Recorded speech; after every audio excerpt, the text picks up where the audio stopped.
Hello students, स्वागत है सभी का एक बार फिर से। हमारा एक टॉपिक है, आज इसको थोड़ा सा समझेंगे। एक एक करके हम बेसिक चीजें समझते जा रहे हैं, थोड़ा सा आज इस पे आएंगे। ये टॉपिक का नाम है हमारा फ्रैक्शन। ये कंपटीशन में कभी कभी पूछ लिया जाता है, आपने देखा भी होगा। फ्रैक्शन मतलब इसको हम बोलते हैं भिन्न। क्या बोलते हैं? भिन्न। जो सही बटे के फॉर्म में होता है, जो सही बटे के फॉर्म में होता है। जैसे लिखा हुआ है कहीं कि 5/7, ये लिखा हुआ है तो ये क्या है आपका? तो ये आपका भिन्न है। ठीक है, फ्रैक्शन ये भी भिन्न है। और कहीं अगर आपका लिखा हुआ है 7/5, और इसको हम बोल सकते हैं 5×5 2, और इस तरीके से 1/2/5, 1:2/5, ये भी फ्रैक्शन है, ये भी फ्रैक्शन है। ये सारे क्या कहलाते हैं? तो आपके भिन्न कहलाते हैं। क्लियर इतनी बात? एक छोटी सी चीज भी समझेंगे, डायरेक्ट भी। कभी कभी कुछ क्वेश्चन ऐसे होते हैं जिनके कुछ तरीके होते हैं उसमें, कि डायरेक्ट हम देख के कैसे पहचाने कि सबसे, इसमें जो मोस्टली क्वेश्चन आते हैं वो ये आते हैं कि इसमें से सबसे छोटी कौन सी है, सबसे बड़ी कौन सी है, या सीरीज कैसी है। ठीक है, मतलब आपके बढ़ते हुए क्रम में, या कि इंक्रीजिंग ऑर्डर, डिक्रीजिंग ऑर्डर, घटते हुए क्रम में। तो इस तरीके क्वेश्चन इसके पूछे जाते हैं। पहले हम ऐसे नॉर्मली समझेंगे। सभी लोगों को पॉइंट की वैल्यू का पता होगा कि डिवाइड करने के बाद। जैसे एक एग्जांपल ले लेते हैं, इसमें लिखा हुआ है कि सबसे बड़ा भिन्न कौन सा है, और लिखा क्या है? एक लिखा हुआ है 3/4, एक लिखा हुआ है आपका 4/6, एक लिखा हुआ है, इसके और टाइप भी समझेंगे, 2/3, 2/3, और एक है आपका 3/5। जब ऐसे नॉर्मल क्वेश्चन आए तो क्या करना है? देखो, ये तो सिर्फ समझने के लिए है, ये क्वेश्चन आएगा नहीं इस तरीके का, ये समझने के लिए है कि पहले तो आप देखो तरीकों से पहले कोशिश करो कि कैलकुलेशन एक्सपेक्टेड लेने की। अगर कैलकुलेशन में टफ हो रहा है थोड़ा सा, क्योंकि कभी कभी क्या होता है सेम कैलकुलेशन आ जाते हैं, पॉइंट की कुछ वैल्यू का बस डिफरेंस होता है, पहले एक्सपेक्टेड लेने की। एक्सपेक्टेड ले लो, तो यहाँ पे मैं देख रहा हूँ कि यहाँ पे लिखा हुआ है 3, और 3 से पॉइंट लगा देंगे तो ये हो जाएगा 30, तो 4×7 = 28, और 4×5 = 20। कैलकुलेशन मजबूत थोड़ा सा करना पड़ेगा। यहाँ पे अगर पॉइंट लगाते हैं तो ये हो जाएगा 40, और 6×6 = 36, और फिर 4×4 = 40, फिर 6×6 ऐसे आएगा। यहाँ पे अगर हम लेते हैं पॉइंट तो ये हो जाएगा 20, 30×18, 2×20, 30×18, ये हो गया। इसको हम लेते हैं पॉइंट लगाएंगे तो ये जाएगा 30, और 5×30, 6 के बाद 0, ये बात इसी खत्म हो गई। अब आपसे क्या पूछा गया है? मान लो यहां पूछा जाता, ये एक्सपेक्टेड है, ये आपको देखते से ही पता चल जाएगा पहली बार में ही। और अगर कभी ऐसा रहे कि पॉइंट के बाद आगे भी सॉल्व करने की जरूरत ना हो, जैसे यहाँ पे दिख रहा था कि भैया 30 है तो 4×7 = 28, पॉइंट का 7 आ गया। 40 है 6×36, 6 ही आ रहा पहले। फिर यहाँ पे 20 है 30×18, यहाँ पे भी 6 आ रहा है, और 5×30 यहाँ पे भी 6 आ रहा है। तो यहाँ वैसे दिख रहा है कि सबसे बड़ी कौन सी है, तो आपकी ये वाली। ठीक है, इतनी बात। अब यहाँ पे आप देखो, आपसे अगर पूछा गया है कि इसमें सबसे बड़ी कौन सी है, तो आप क्या बोलोगे? सबसे बड़ी कौन सी है? तो 0.75, और वो किसको रिप्रेजेंट करती है? 3/4 को। तो इसका आंसर हो जाएगा 3/4। बस समझ में आ रही? यहां पूछा गया आपको सबसे छोटी कौन सी है, तो सबसे छोटी आपको दिख रही है ये वाली, भाई ये 0.66 बराबर है, सबसे छोटी है ये वाली, तो आपका ये हो जाएगा। ठीक है, आपसे ये पूछा गया इक्वल कौन सी है, तो लगभग इक्वल कौन सी है, तो ये वाली है। ये बस समझने के लिए, ये सबसे पहला फंडा होता है। तरीके होते हैं इसके, इनका एलसीएम ले लो, सबको बराबर कर लो, वो मैं बताऊंगा। ठीक है, बाकी आपको मैं सबसे, जो अगर छोटी छोटी चीजें लिखी हो, बड़ी संख्या हो तब उसके लिए वो करेंगे। छोटी नंबर से तो आप डायरेक्ट जो है तो पॉइंट लगा के और सबकी वैल्यू क्रॉस चेक कर सकते हैं। ठीक है, तो यहाँ पे अब आपको बोला जाए कि असेंडिंग या डिसेंडिंग ऑर्डर में लिखना है इसको, इंक्रीजिंग डिक्रीजिंग ऑर्डर में, तो आपको क्या करोगे कि सबसे छोटी कौन सी है, तो सबसे छोटी है आपकी 3/5, सबसे छोटी है। इससे अब इसका मतलब क्या होता है, जिस तरफ इसका मुंह है वो नंबर इस नंबर से बड़ी है। ठीक है, उसके बाद आप लिख सकते हो 4/6, उसके बाद लिख सकते हो 2/3, और यहाँ पे अगर ऐसा लगा दिया जाए, ये एक निशान होता है, इसका मतलब क्या है कि ये लगभग बराबर भी है, दोनों लगभग क्या है, बराबर भी हैं। और इससे सबसे बड़ी कौन सी है, तो 3/4। ये इसका बन गया ascending order. Descending order just opposite, सबसे बड़ी पहले आएगी, फिर ये, फिर ये, फिर ये। ठीक है, इतनी बात। चलो अब देखते हैं जरा एक आध क्वेश्चन और, धीरे धीरे करके समझेंगे, छोटा सा टॉपिक है ये, बहुत इसमें ज्यादा कुछ है नहीं।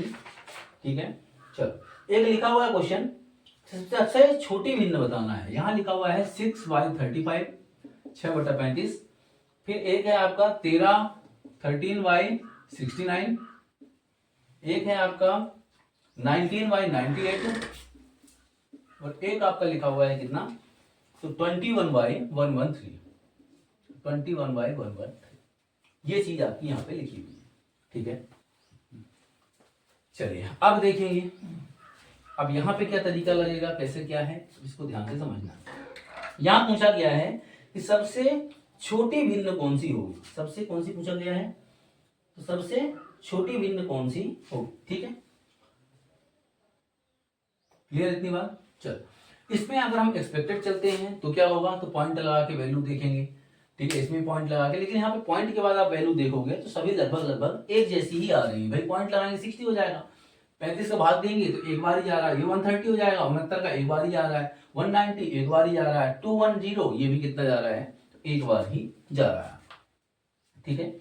चलो अब इसमें क्या करना है आपको, इसमें आपको ये करना है, ध्यान से समझना, ये क्या लिखा हुआ है 35, यहां पे एक्सपेक्टेड कैसे देखना है, ये देखना, देखो 6 पंचे कितना 30, क्योंकि इस वैरायटी के क्वेश्चन आते हैं, 6 पंचे 30 ज्यादा कितना है, तो ये है 5, 6 पंचे 30 कितना ज्यादा है 5, 13 पचे 65 कितना ज्यादा है 4, 19 पचे 95 कितना ज्यादा है 3, और 21 पंचे कितना होता है, तो 21 पंचे होता है आपका कितना 20 पंचे 100 और 1 पंचे 5, तो ये कितना ज्यादा है 8। सबसे ज्यादा डिफरेंस किसके बीच में आया है, तो सबसे ज्यादा डिफरेंस आया है इसके बीच में, सबसे कम किसके बीच में आया है, तो सबसे कम आया है इसके बीच में।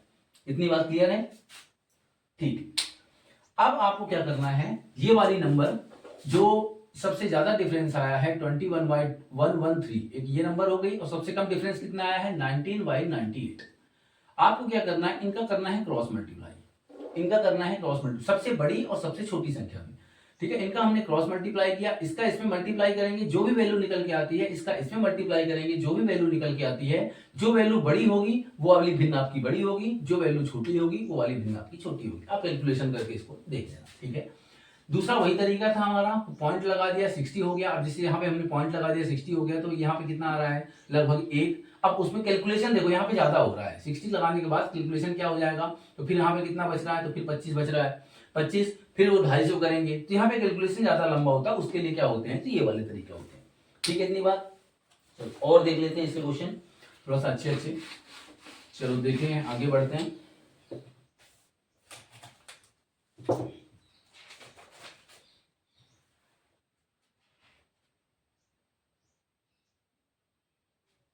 एक क्वेश्चन लिखा हुआ है, देखो कैलकुलेशन अब यहाँ पे लगा सकते हैं। इसमें बोल रहा है कि सबसे छोटी भिन्न बताना है आपको। पहला लिखा हुआ है 20/500, ठीक है। दूसरा लिखा हुआ है 18 बटा में कितना, तो 484। एक लिखा हुआ है 15 बटा में 408, और एक लिखा हुआ है 18 बटा में 360। देखो कैलकुलेशन में उनके नहीं कर रहा हूं, जिनके कैलकुलेशन थोड़ा सा लंबे जाएंगे, क्योंकि आप इसको खुद ही प्रैक्टिस कर सकते हो, यहाँ पे समय बेकार होगा उस चीज को लेकर के। तो जो आपको भी समझना है तरीका, कैलकुलेशन तो आप खुद कर सकते हो, इनटू डिवाइड ये सारी चीजें, ठीक है। चलो अब यहाँ पे हम जरूर एक चीज देख सकते हैं कि यहाँ पे देखो सब इनमें हम कैलकुलेशन कर सकते हैं। कैसे कर सकते हैं, देखो 20 और यहाँ कितना लिखा हुआ है 500, तो ये लगभग 20 दूनी 40 यही आ रहा है, ठीक है। कितना है 20 दूनी 40, ये बटे में आएगा 1/20 दूनी 40, कितना बचा यहाँ पे 10 100 20 25 100, तो 1/25 दिख रहा है।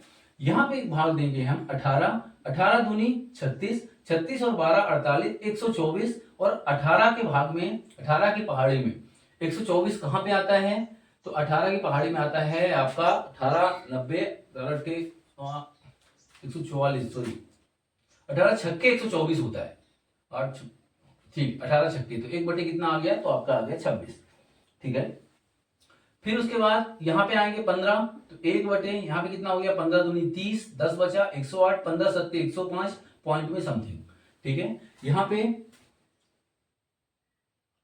18 छक्के 108 होता है, यहाँ कैलकुलेशन गड़बड़ होगा क्या, 108 26 पॉइंट समथिंग आएगा, यहाँ पे 27 पॉइंट समथिंग आएगा, क्योंकि 18 छक्के नहीं होता 108 होता है, ठीक है। 18 95 18 छक्के 108, मतलब आपको ये क्लियर हो गया है कि 26 पॉइंट समथिंग है, ये 27 पॉइंट समथिंग है, और ये क्या है आपकी, तो 18 दूनी 36 सिंपल दिख रहा है 1/20 है, कितना है 1/20। अब आपसे यहाँ क्या पूछा गया कि भैया इसको सबसे छोटी नंबर कौन सी है, तो आप बोलोगे 1/20। ओ सॉरी, इसमें एक चीज ध्यान देना है, इसमें यहां दिमाग नहीं लगाना कि नीचे कौन सबसे छोटी, क्यों, एक चीज बताना मुझे, 6/8 ज्यादा बड़ी होगी कि 6/10 ज्यादा बड़ी होगी, तो आप बोलोगे 6/8 ज्यादा। नीचे की जो नंबर है वो जितनी छोटी है, जैसे एग्जांपल हम ले लेते हैं, यहाँ पे लिखा हुआ है 48 और यहाँ पे भी लिखा हुआ है 48, यहाँ लिखा हुआ है 16 और यहाँ लिखा हुआ है 24। 16 जो है वो 24 से छोटी है, लेकिन जब हम भाग देंगे इसका तो 16 3 48 होगा और 24 से भाग देंगे 24 दूनी, तो बड़ी कौन सी आई, ये वाली। नीचे की नंबर जितनी छोटी होगी वो नंबर उतनी बड़ी होगी, नीचे की नंबर जितनी बड़ी होगी वो नंबर उतनी क्या होगी, तो छोटी होगी। ठीक है इतनी बात। अब यहाँ पे मुझे बताओ नीचे की नंबर सबसे छोटी कौन सी है, तो आप बोलोगे ये वाली। सबसे बड़ी कौन सी है, तो ये वाली, क्योंकि ये 25 है, 20 है, 26 पॉइंट समथिंग है और 27 पॉइंट समथिंग है। सबसे बड़ी नीचे की नंबर ये वाली है, मतलब ओरिजिनल में सबसे छोटी कौन सी होगी, तो ओरिजिनल में सबसे छोटी होगी 15/408। आपसे पूछा क्या गया था, सबसे छोटी, तो सबसे छोटी कौन सी होगी, तो 15/408। इससे जस्ट बड़ी कौन सी होगी, तो इसके बाद कौन सी नंबर है, इसके बाद ये वाली है, ये आपकी होगी कितनी, तो 18/कितना, तो 484। इसके बाद कौन सी है, तो यहाँ पे आप देखोगे 1/25, ये कितना लिखा हुआ है, 20 में कितना आ गया आपका, तो 500। और इसके बाद क्या आ गया, तो 1/20, मतलब कौन सी नंबर है, तो 18/360। आपसे पूछा गया क्वेश्चन में सबसे छोटी फ्रैक्शन कौन सी है, सबसे छोटी भिन्न कौन सी है, तो आप बोलोगे ये वाली। सबसे बड़ी भिन्न कौन सी है, तो आप बोलोगे ये वाली। इसको असेंडिंग ऑर्डर में लिखो, इसको आप आरोही क्रम में लिखो, हिंदी में क्या बोलते हैं, तो आरोही क्रम। आरोही क्रम मतलब सबसे छोटा, फिर उससे बड़ा, फिर उससे बड़ा, फिर उससे बड़ा, सबसे छोटा, उससे बड़ा, उससे बड़ा, उससे बड़ा। इसी को आपको बोला गया है कि इसको डिसेंडिंग ऑर्डर में लिखो, अवरोही क्रम में। तो अवरोही क्रम में क्या होता है, तो सबसे बड़ी नंबर कौन सी है, तो 18/360। अब इसका निशान लगता है उल्टा, भैया ये बढ़ते क्रम में जिधर की तरफ मुंह है, इसका जिधर की तरफ मुंह है वो नंबर इस नंबर से ज्यादा बड़ी होगी। अब भैया ये बड़ी है तो निशान कैसे लगेगा, ऐसे, अवरोही में, डिसेंडिंग ऑर्डर में। दूसरे नंबर पे कौन सी आई, तो 20 में कितना आ गया, तो 500। फिर कौन सी आई, तो 18 कितना आ गया, 484, 18/484। फिर उसके बाद कौन सी आ गई, तो उसके बाद आ गई 15/408। कौन सी आई, तो 15 ये आपका क्या हो गया, तो ये आपकी सबसे स्मॉलेस्ट नंबर है, सबसे छोटी नंबर है। ये आपकी क्या है, ये सबसे लार्जेस्ट नंबर है। और ये आपका जो पूरा ये चल रहा है, ये कौन सा है, तो ये आपका असेंडिंग ऑर्डर है, या कि इसको बोल सकते हैं आरोही क्रम है। ठीक है, और ये कौन सा है, तो ये आपका डिसेंडिंग ऑर्डर है, और इसको क्या बोल सकते हैं हम, तो ये अवरोही क्रम है, घटते हुए क्रम है। ठीक है, इसको आप अच्छे तरीके से कॉन्सेप्ट को समझ। क्लियर इतनी बात, चलो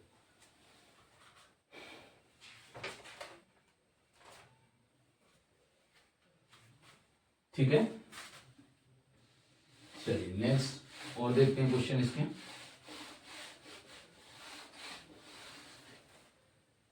क्वेश्चन है निम्नलिखित में से सबसे छोटी भिन्न कौन सी है। यहां लिखा हुआ है 1/2, एक नंबर है 3/5, 7/9। मैंने पहले ही बोला था कि अगर सिंगल डिजिट की नंबर आती है, सिंगल डिजिट या डबल डिजिट बहुत ज्यादा कैलकुलेशन नहीं है, इसको डायरेक्ट करना है। इसको क्या करना है, तो डायरेक्ट करना है। 1/2, 3/5, 7/9, 11/13। इसको हम लिख सकते हैं डायरेक्ट पॉइंट का 5, बिल्कुल पॉइंट लगाया 10 हो गया, 2 पंचे 10। इसको लिख सकते हैं पॉइंट 30 हो गया, तो 5 छके 30। इसको लिख सकते हैं पॉइंट लगाया कितना हो गया 70, तो कितना हो गया 9 छके 54, 9 8 72, 9 7 63, 7 पॉइंट समथिंग आएगा इसमें, मतलब 7 और आगे कोई भी नंबर आएगी। ऐसा हो गया 0.7 और समथिंग कोई नंबर आएगी। ये लिखा हुआ है कितना, तो 110। ठीक है, 104, 0.8 और समथिंग कुछ नंबर आएगी, यही होगा। ये आपका एग्जैक्टली डिवाइड हो रहा है, ये एग्जैक्टली हो रहा है, ये ऐसा है, ये ऐसा है। आपसे पूछा गया कि फाइंड द स्मॉलेस्ट नंबर, सबसे छोटी संख्या कौन सी है। देखो ये डिवाइड में नहीं लिखा हुआ है यहाँ पे, अगर डिवाइड में होता, नीचे होता, तो जो सबसे बड़ा नीचे होता डिनोमिनेटर, जो आपका हर सबसे बड़ा होता, वो संख्या सबसे छोटी होती। लेकिन यहाँ पे किसमें लिखा हुआ है, यहाँ लिखा हुआ है पॉइंट में। ठीक है, और उसके बाद क्या करना है आपको, पॉइंट में सबसे छोटी वैल्यू कौन सी है, ये वाली। स्मॉलेस्ट नंबर आपसे पूछा गया, तो स्मॉलेस्ट नंबर कौन सी आएगी, तो 1/2। 1/2 आ गई स्मॉलेस्ट नंबर, उसके बाद कौन सी आ गई तो 3/5 आ गई, उसके बाद कौन सी आ गई तो 7/9 आ गई, उसके बाद कौन सी आ गई तो 11/13 आ गई। स्मॉलेस्ट नंबर ये वाली, लार्जेस्ट नंबर ये वाली, असेंडिंग ऑर्डर ये है आपका, ठीक है, जिसको हम आरोही बोलते हैं हिंदी में, आरोही क्रम, ठीक है। डिसेंडिंग ऑर्डर कौन सा है तो मैंने पहले ही बताया एक चीज कि सबसे बड़ी कौन सी है तो ये वाली नंबर है, ये इसका मुंह उल्टा हो जाएगा, डिसेंडिंग ऑर्डर में इसका मुंह क्या होगा उल्टा, क्योंकि बड़ी नंबर इधर आएगी, फिर जस्ट कौन सी आएगी 7/9, फिर 3/5, फिर 1/2, ये इसका क्या हो गया आपका तो ये हो गया डिसेंडिंग ऑर्डर या कि अवरोही क्रम, क्या हो गया है अवरोही क्रम। ये 3-4 क्वेश्चन ही पूछे जाते हैं आपको नंबर देके। पहला एक पूछा जाएगा कि फाइंड द लार्जेस्ट नंबर, और क्या पूछा जाएगा फाइंड द स्मॉलेस्ट नंबर, फिर नेक्स्ट क्या पूछा सकता है कि फाइंड द असेंडिंग ऑर्डर, फिर क्या पूछा जा सकता है डिसेंडिंग ऑर्डर, ठीक है। इतनी बात क्लियर है सभी को। आप कोशिश करेंगे कैलकुलेशन ज्यादा करें, इसमें कैलकुलेशन मतलब जब सिंगल डिजिट या डबल डिजिट दिखे तो आप डायरेक्ट उसको पॉइंट, इसमें तरीके ना लगाएं कि पहले एलसीएम लेके सबको बराबर करना है, आपने देखे होंगे वो तरीके कि सबको बराबर करना, फिर ये करना, आपके पास इतनी प्रोसेस का समय नहीं है वहां पे, ठीक है। इतनी बात खास करके कॉम्पिटिशन में। अगर इसमें कुछ डाउट होता है आपको आप कमेंट में बताएं, ठीक है। आप क्वेश्चन लिख के भी डाल सकते हैं डायरेक्ट उसके अंदर, ठीक है। और इसमें क्या करना है आपको कि अगर कुछ भी डाउट होता है किसी तरीके का या ऐसा लगता है तो उसमें जो भी आप क्वेश्चन डालेंगे उसका सोल्यूशन इस मतलब अपनी जो भी नेक्स्ट क्लास होगी उस क्लास में मैं उसी क्वेश्चन का सोल्यूशन आपको करवा के दूंगा, ठीक है। ठीक है, चलो मैं एक क्वेश्चन आपको दे रहा हूं, अब आपको क्या करना है ऑप्शन सहित दे रहा हूं तो उसको आपको ट्राई करना है। क्वेश्चन लिखा हुआ है कि 2/5 और 4/9, क्या लिखा हुआ है 2/5 और 4/9 4/9 के बीच में उपस्थित भिन्न कौन सा है, find the fraction between 2/5 and 4/9। इसके जस्ट बीच में समझ गए, इससे बड़ा और इससे छोटा, यहां पे भिन्न कौन सा आएगा। सबसे अगर लिखा हुआ है 2/5 इससे बड़ा और 4/9 इससे छोटा, यहां पे भिन्न कौन सा आएगा तो आपको ऑप्शन दे देता हूं मैं, पहला, दूसरा, तीसरा और चौथा, सी एंड डी। ऑप्शन है आपके, पहला है 3/7 3/7, दूसरा है आपका 2/3, नेक्स्ट है आपका 4/5, नेक्स्ट है आपका 1/2, ठीक है। ये क्वेश्चन आप सॉल्व करें, हम मिलते हैं नेक्स्ट पार्ट में। इसमें जो भी आपका राइट आंसर होगा, अगर किसी को कंफ्यूजन रहता है तो उसको हम नेक्स्ट क्लास में आप क्लियर करेंगे, ठीक है। Okay, thank you.